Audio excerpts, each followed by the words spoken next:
Olá, família, sejam todos bem-vindos ao estudo diário das Escrituras. Hoje a gente está estudando aqui Doutrina e Convênio, sessão 10, tá bom? A gente estudou até o versículo 21, agora a gente vai do 22 em diante aqui. Nessa sessão aqui, o Senhor tem revelado a Joseph Smith o que aconteceu com as 116 páginas do livro de Mórmon que foram perdidas, né? Foram roubadas, e os inimigos mudaram as palavras da revelação que Joseph Smith tinha traduzido antes. Então, se Joseph Smith traduzisse novamente, eles iriam apresentar o primeiro texto dizendo que estava diferente, né? Falando que o profeta ele era uma farsa, que não tinha dom nenhum. Então eles estavam só esperando, né, Joseph Smith traduzir novamente. Mas Deus ele revela a Joseph Smith nessa sessão, né, a questão que ele não deve traduzir aquelas páginas lá que foram perdidas, né? Então a gente vai ver o plano do inimigo em ação aqui, mas Deus já tinha um plano antes para livrar, né, a obra aqui, para que a obra não se frustrasse, tá bom? Então o que nós podemos ver aqui na seção 10 é que o diabo ele tem servos, né? Não só servo a terça parte que foi expulso com eles de espíritos malignos, mas também servos na terra, né? Pessoas que se prestam a fazer serviço a Satanás. Como essas pessoas aqui que estão fraudando, enganando e mentindo para tentar destruir o profeta e a igreja de Deus que iria surgir. Então vamos lá. A gente vê aqui também que Satanás ele não está preocupado com os servos dele. Ele quer tornar eles miseráveis mesmo, né? Olha aqui no versículo 22 em diante. Satanás incita-os a fim de conduzir suas almas à destruição. Então, o fato dele estar trabalhando para o inimigo não vai dar vantagem nenhuma para eles, porque o que o inimigo vai trazer para eles é destruição. E assim fez o plano astuto, pensando destruir a obra de Deus. Mas eu exigirei isso de suas mãos, e tornar-se-á em vergonha e condenação para eles no dia do juízo. Então, no dia do juízo vai ser condenação para essas pessoas que estão mentindo e fraudando aqui.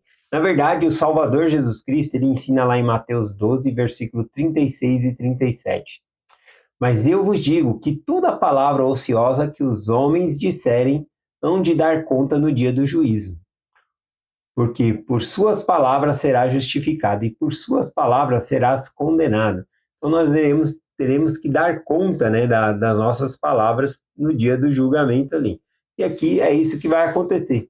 Essas pessoas estão fraudando aqui, mentindo, e elas vão ter que prestar conta a Deus. Versículo 24 em diante aqui, em Doutrina e Convênio, diz: sim, ele incita o coração a irarem-se contra esta obra. Sim, diz-lhe, enganai e ficai à espreita para apanhar, a fim de destruir, pois eis que nisso não há dano. E assim os lisonjeia, dizendo-lhe que não é pecado mentir, a fim de apanhar um homem na mentira para destruí-lo. E assim lisonjeia e conduz e arrasta suas almas para o inferno. Assim faz cair na sua própria armadilha. Ou seja, eles estavam armando uma armadilha para Joseph Smith, mas eles mesmos vão cair nessa armadilha. Conforme diz, Satanás o incita os próprios que estão fazendo essa obra à destruição. Eles vão se perder por isso. Essa escritura aqui, essa revelação, me fez lembrar, segundo Nefe, capítulo 28, versículo 8, né? Quando fala que não há mal, né, em abrir uma cova para o vizinho, mentir um pouco. Olha o que diz aqui, ó. Muitos também dirão: comei e bebei e divertir-vos. Não obstante, temei a Deus. Ele justificará a prática de pequenos pecados. Sim, menti um pouco, aproveitai-vos de alguém por causa de vossas palavras. Abri a cova para vossos vizinhos. Não há mal nisto. Fazei todas essas coisas, porque amanhã morreremos.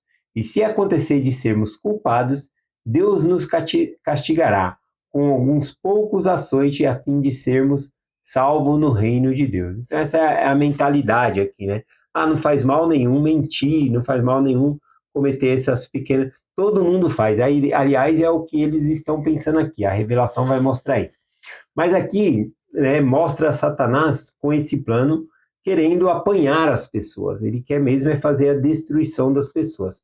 Lá em 1 Pedro, capítulo 5, O versículo 8 diz o que de Satanás, né? Ele é comparado a um leão que fica brumindo ali para pegar a sua presa, ó. Pedro disse aqui, em 1 Pedro 5,8: Sede sóbrios, vigiai, porque o diabo, vosso adversário, anda em derredor, bramando como leão, buscando a quem possa tragar. Então, o diabo também não faz acepção de pessoas, né? Ele quer tragar qualquer pessoa ali, fazer as pessoas serem condenadas, né, pelo Senhor ali, tá bom? Então, vamos lá, o versículo 28. Não, Doutrina e Convênios, seção 10, versículo 27 e o 28. E assim vai de cima para baixo, ou seja, como o leão, né? Indo de cima para procurando, né, alguém para destruir. De cá para lá na terra, procurando destruir a alma dos homens. Em verdade eu te digo, ai daquele que mente, porque para enganar, porque supõe que outros mintam para enganar, pois esse não está isento da justiça de Deus. Então, aquele que mente pensando, os outros também mentem, né? Não tem problema não. Tá generalizando, mas não, no dia do juízo vai ter que dar conta, né? Como diz a palavra aqui, né? Que não estão isentos da justiça de Deus. Então, alguns pensam, né? Todo mundo faz isso, não tem problema nenhum. E não é assim que funciona. Nós teremos que dar conta das coisas que nós fazemos, prestar conta das nossas ações a Deus. O versículo 29 diz: Ora, eis que eles alteraram as palavras, porque Satanás lhe disse: Ele enganou-vos, e assim lisonjeia e leva a praticar iniquidade, a fim de fazer com que tentes o Senhor teu Deus. Aqui, então, o próprio diabo ficava na mente daquelas pessoas. Ele enganou vocês, né? Então, vocês têm que mudar as palavras para enganar ele, né? Então, veja que ele quer tratar a mentira, ele quer apanhar as pessoas, mas na mentira, no engano aqui. Versículo 30 em diante diz assim: Eis que te digo, que não deverás tornar a traduzir aquelas palavras que saíram das tuas mãos. Ou seja, as 116 páginas que foram perdidas, ele não deveria traduzir elas novamente. Pois eis que não levarão efeito esses desígnios iníquos de mentir sobre aquelas palavras. Pois eis que se escrevesse as mesmas palavras, dirão que mentiste e fingiste traduzir, mas que te contradizestes. Eis que publicarão isso, e Satanás endurecerá o coração das pessoas, a fim de enfurecer-se-las contra ti, para que não creiam nas minhas palavras. E assim Satanás pensa anular o seu testemunho nesta geração, para que a obra não venha à luz nessa geração. Então esse era o plano do inimigo, né? Fazer invalidar o testemunho de Joseph Smith e das pessoas que iriam testemunhar sobre o livro de Mormon, criando então a partir do registro das 116 páginas, alterando elas para que fosse diferente das que Joseph Smith iria traduzir. E assim ele conseguiria endurecer o coração de muitas pessoas, pensando, realmente Joseph Smith não tinha placa nenhuma, ele estava inventando, né? Então, esse era o plano do inimigo. Porém, Deus não permitiu aqui.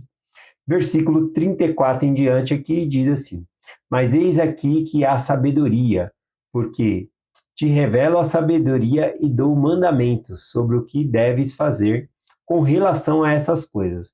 Não reveles ao mundo até que termine o trabalho de tradução. Ele está falando que essa revelação aqui, ele não deveria revelar ao mundo, contar para as pessoas. Era para manter segredo, né, que Deus, que ele sabia que as 116 páginas havia sido alterada. Então era para ele manter segredo aqui. Não te maravilhes de que eu tenha dito, aqui há sabedoria. Não a reveles ao mundo, porque eu disse, não a reveles ao mundo para que sejas preservado. Eis que eu digo que não as revele, não digo que não as revele aos justos. Então o Senhor está proibindo aqui, Joseph Smith, de revelar essa revelação aqui aos iníquos, né? Mas ao justo eles poderiam falar. Porém, o Senhor faz uma ressalva aqui, né? Uma observação no versículo 37, ó. Mas como nem sempre pode julgar os justos, ou seja, Como nem sempre podes discernir o iníquo dos justos, digo-te, porém, mantém silêncio, até que me pareça conveniente dar a conhecer ao mundo todas essas coisas concernente a este assunto. Então aqui ele revela, ó, nem sempre dá para a gente discernir o iníquo do justo, né?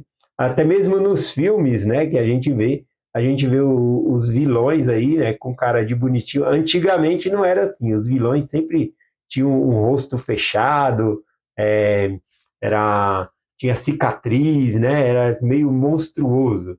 Era assim que se desenhava os vilões.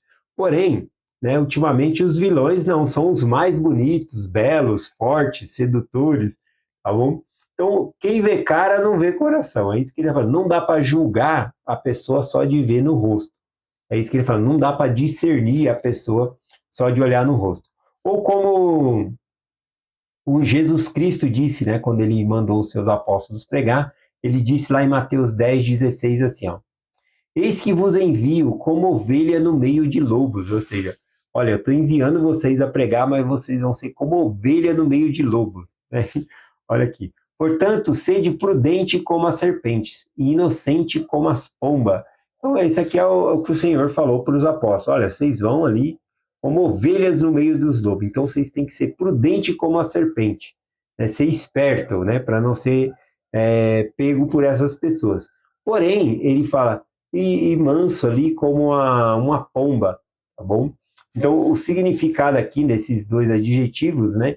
A serpente, né? Com um símbolo aqui de cautela, né? De que está, assim, em perigo, né? Para sempre estar cauteloso. Essa é que era a postura que os apóstolos deveriam ter. E como pombas aqui, né? Ela tem o significado aqui de simples, de puro, tá bom? Ou de sincero, também tem o significado de ser sincero. Embora eles deveriam ter cautela, né, para pregar as pessoas por conta da hostilidade, né, que existia contra o evangelho, ainda assim eles tinham que ser sinceros para ajudar a convencer as pessoas, tá bom? Que o evangelho ele é verdadeiro.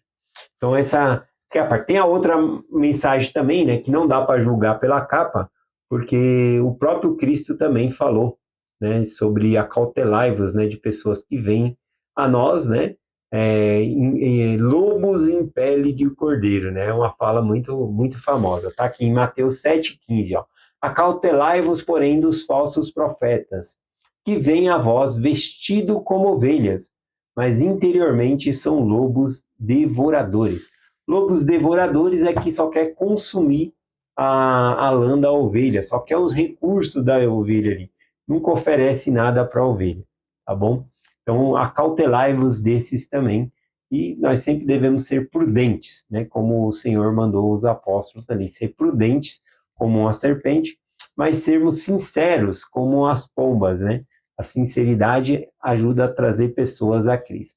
É essa a mensagem que eu compartilho hoje com vocês. Amanhã a gente continua aqui a partir do versículo 38, tá bom? Que vai falar, então, do plano de Deus, da tradução aqui, as páginas, né? Que o Deus já havia formado um plano antes para evitar toda essa bagunça aqui que Satanás estava tentando fazer, tá bom? Então é essa a mensagem que eu compartilho hoje com vocês, em nome de Jesus Cristo. Amém.